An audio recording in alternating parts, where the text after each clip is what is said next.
Thank you very much. Thanks for everyone who stood up. Unnecessary, but very flattering. Thank you, Jonathan, for your very kind words. Thank you, the Anti-Defamation League, for this recognition and your work in fighting racism, hate, and bigotry. And to be clear, when I say racism, hate, and bigotry, I'm not referring to the names of Stephen Miller's Labradoodles. Now, I realize that some of you may be thinking, what the hell is a comedian doing speaking at a conference like this? I certainly am.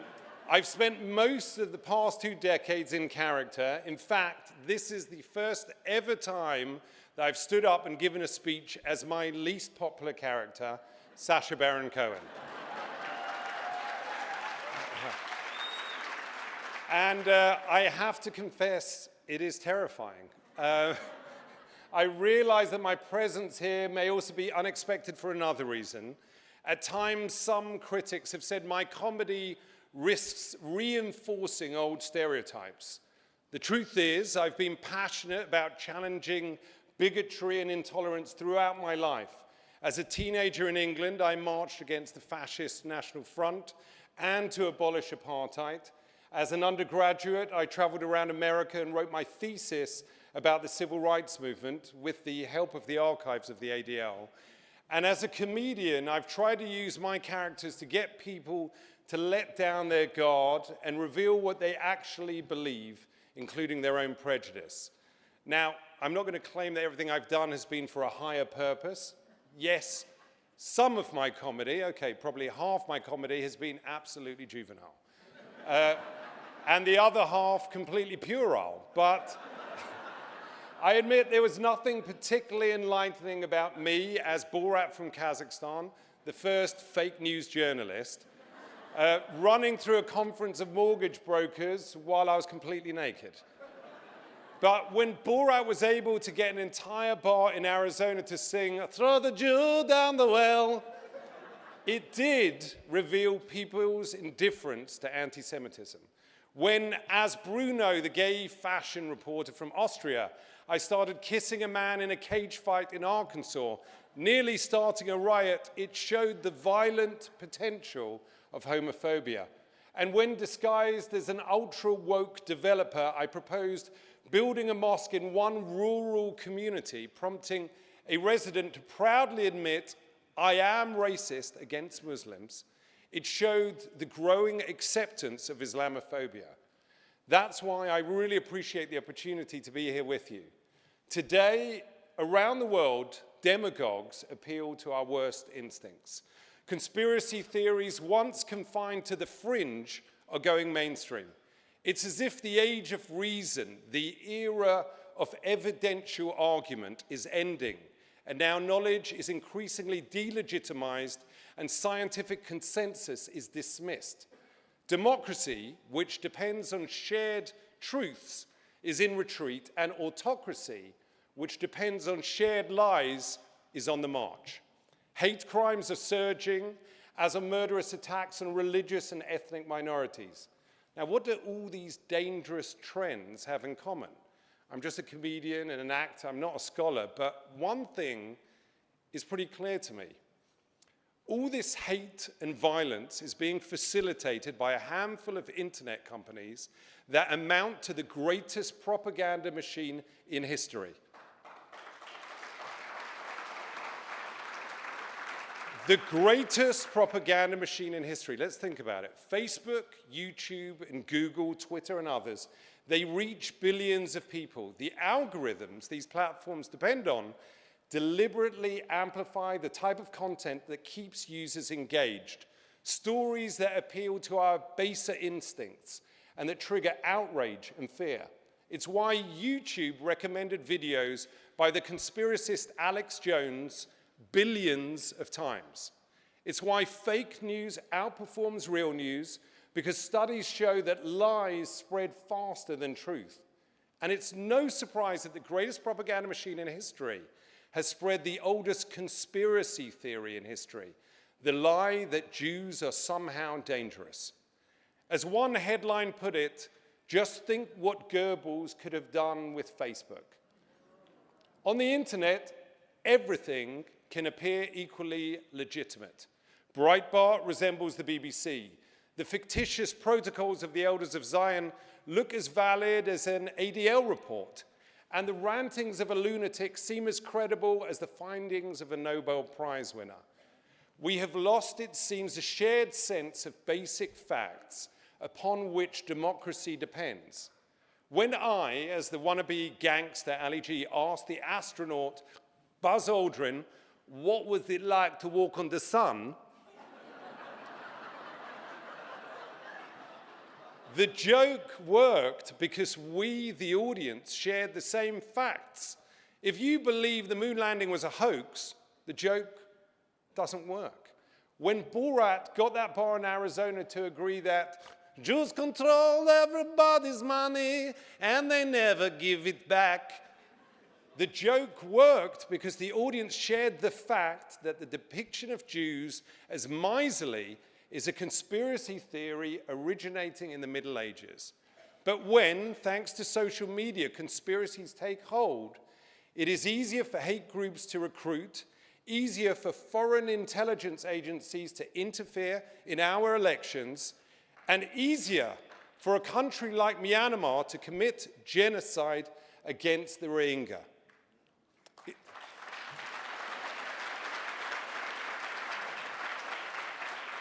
Now, it's actually quite shocking how easy it is to turn conspiracy thinking into violence. In my last show, Who is America, I found an educated, normal guy who had held down a good job, but who, on social media, repeated many of the conspiracy theories that President Trump, using Twitter, has spread more than 1,700 times to his 67 million Twitter followers.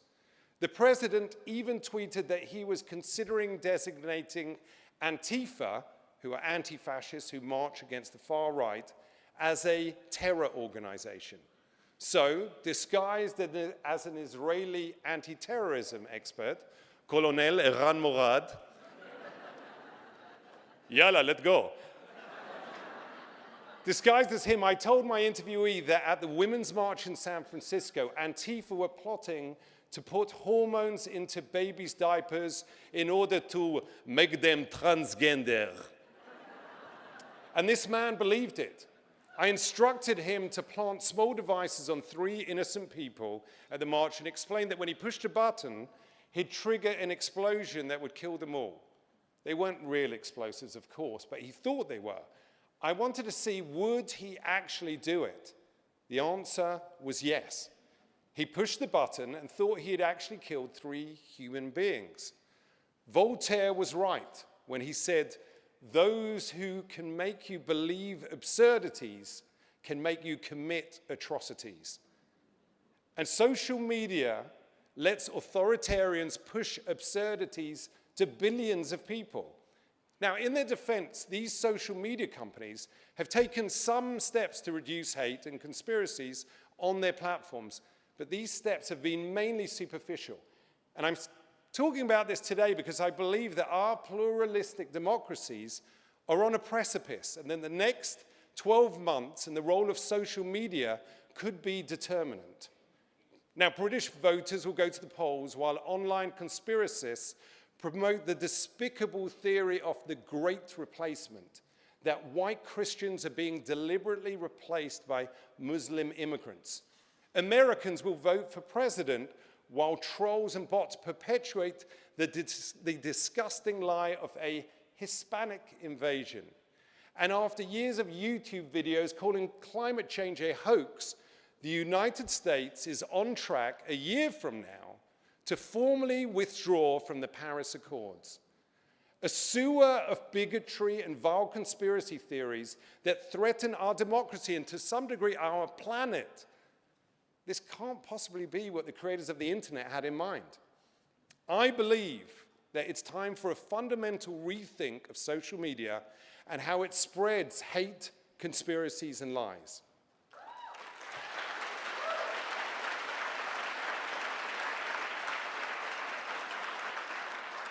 Now, last month, however, Mark Zuckerberg of Facebook delivered a major speech that, not surprisingly, warned against new laws and regulations on companies like his. Well, some of these arguments are simply, pardon my French, bullshit. Let's count the ways. First, Zuckerberg tried to portray this whole issue as choices around free expression. That is ludicrous. This is not about limiting anyone's free speech. This is about giving people, including some of the most reprehensible people on earth, the biggest platform in history to reach a third of the planet. Freedom of speech is not freedom of reach. Sadly, there will always be racists, misogynists, anti-Semites, and child abusers. But I think we can all agree that we should not be giving bigots and pedophiles a free platform to amplify their views and target their victims.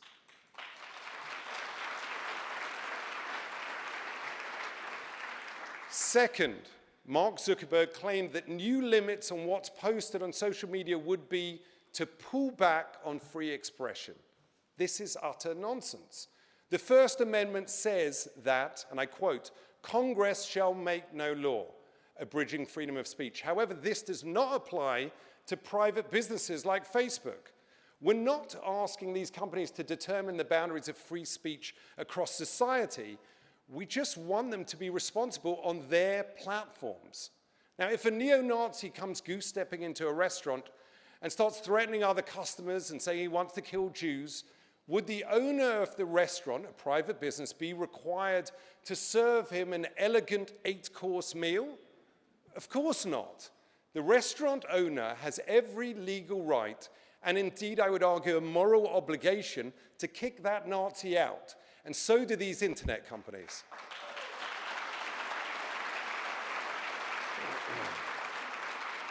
Now, third, Mark Zuckerberg seemed to equate regulation of companies like his to the actions of the most repressive societies. Incredible. This from one of the 6 people who decide what information so much of the world sees.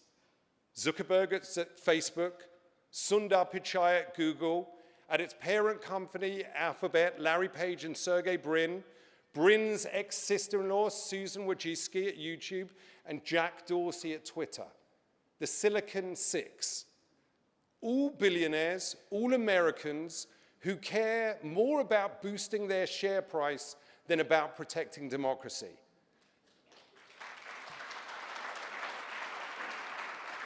This is ideological imperialism. 6 unelected individuals in Silicon Valley imposing their vision on the rest of the world, unaccountable to any government and acting like they're above the reach of law. It's like we're living in the Roman Empire and Mark Zuckerberg is Caesar. At least that would explain his haircut. Now, here's an idea. Instead of letting the Silicon Six decide the fate of the world, let our elected representatives, voted for by the people of every democracy in the world, have at least some say. Fourth, Zuckerberg speaks of welcoming a diversity of ideas. And last year he gave us an example. He said that he found posts denying the Holocaust deeply offensive, but he didn't think Facebook should take them down because I think there are things that different people get wrong. At this very moment, there are still Holocaust deniers on Facebook, and Google still takes you to the most repulsive Holocaust denial sites with a simple click. One of the heads of Google, in fact, told me that these sites just show both sides of the issue. This is madness. To quote Edward R. Murrow, "One cannot accept that there are on every story 2 equal and logical sides to an argument. We have, unfortunately, millions of pieces of evidence for the Holocaust. It is an historical fact. And denying it is not some random opinion. Those who deny the Holocaust aim to encourage another one."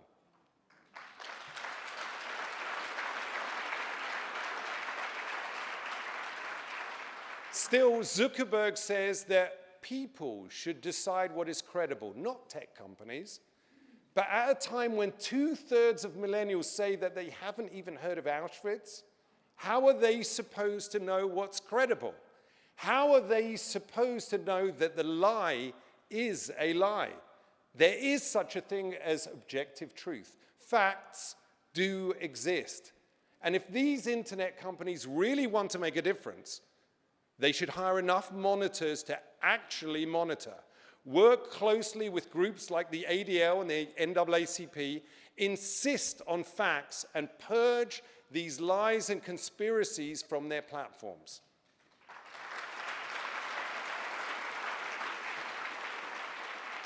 Now, fifth, when discussing the difficulty of removing content, Mark Zuckerberg asked, where do you draw the line? Yes, drawing the line can be difficult. But here's what he's really saying. Removing more of these lies and conspiracies is just too expensive. These are the richest companies in the world, and they have the best engineers in the world. They could fix these problems if they wanted to. Twitter could deploy an algorithm to remove more white supremacist hate speech, but they have reportedly haven't because it would eject some very prominent politicians from their platform. Maybe that wouldn't be such a bad thing.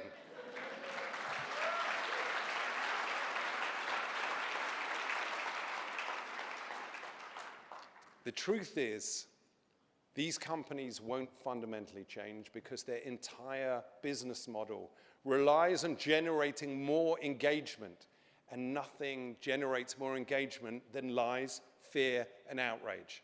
So it's time to finally call these companies what they really are, the largest publishers in history. So here's an idea for them. Abide by basic standards and practices, just like newspapers, magazines, and TV news do every day. We have standards and practices in television and the movies. There are certain things we cannot say or do. In England, I was told that Ali G could not curse when he appeared before 9 p.m. Here in the US, the Motion Picture Association of America regulates and rates what we see. I've had scenes in my movies cut or reduced to abide by those standards. Now, if there are standards and practices for what cinemas and television channels can show, then surely companies that publish material to billions of people should have to abide basic standards and practices too.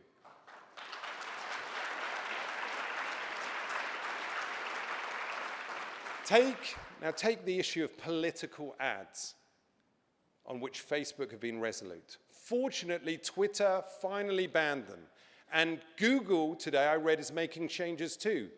But if you pay them, Facebook will run any political ad you want, even if it's a lie. And they'll even help you micro-target those lies to their users for maximum effect. Under this twisted logic, if Facebook were around in the 1930s, it would have allowed Hitler to post 30-second ads on his solution to the Jewish problem. So here's a good standard and practice. Facebook, start fact-checking political ads before you run them. Stop micro-targeted lies immediately. And when the ads are false, give back the money and don't publish them.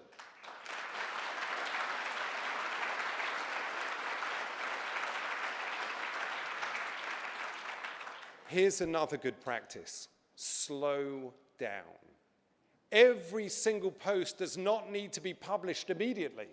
Oscar Wilde once said, "We live in an age when unnecessary things are our only necessity."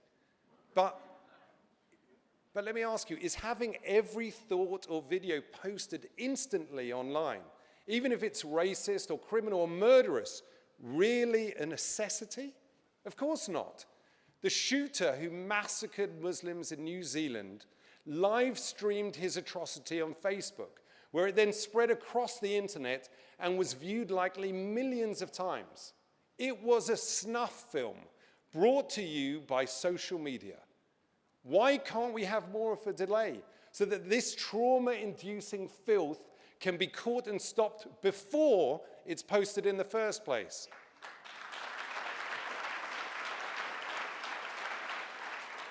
Finally, Zuckerberg said that social media companies should live up to their responsibilities. But he's totally silent about what should happen when they don't. By now, it's pretty clear they cannot be trusted to regulate themselves. As with the Industrial Revolution, it's time for regulation and legislation to curb the greed of these high-tech robber barons.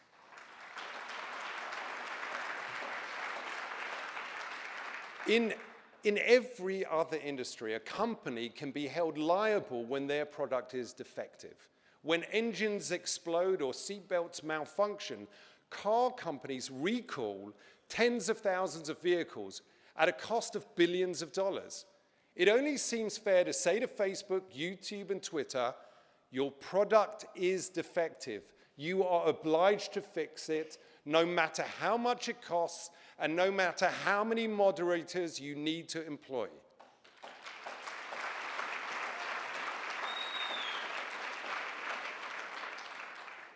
In every other industry, you can be sued for the harm you cause. Publishers can be sued for libel. People can be sued for defamation. I've been sued many times.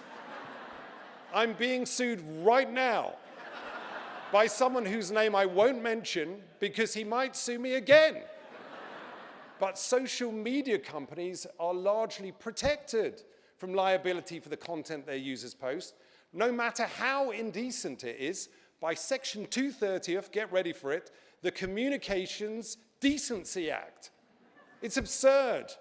Fortunately, internet companies can now be held responsible for pedophiles who use their site to target children. So I say, let's also hold these companies responsible for those who use their sites to advocate for the mass murder of children because of their race or religion.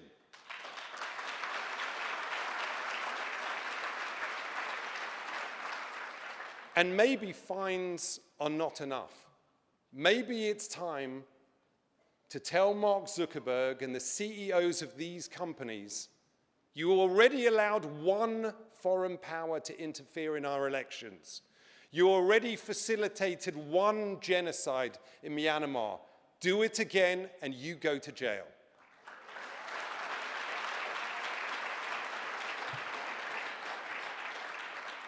In the end, it all comes down to what kind of world we want.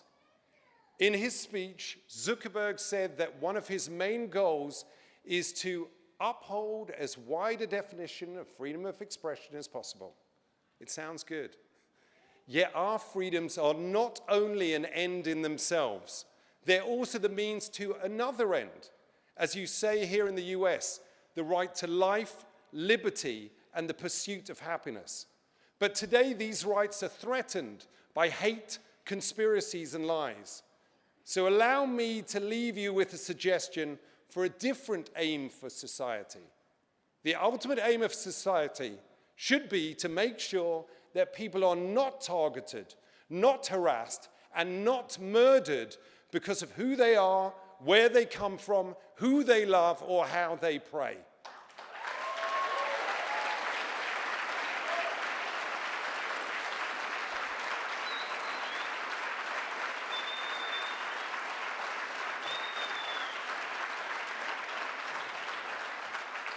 If we make that our aim, if we prioritize truth over lies, tolerance over prejudice, empathy over indifference, and experts over ignoramuses, then maybe, just maybe, we can stop the greatest propaganda machine in history. We can save democracy, we can still have a place for free speech and free expression, and most importantly, my jokes will still work. Thank you very much.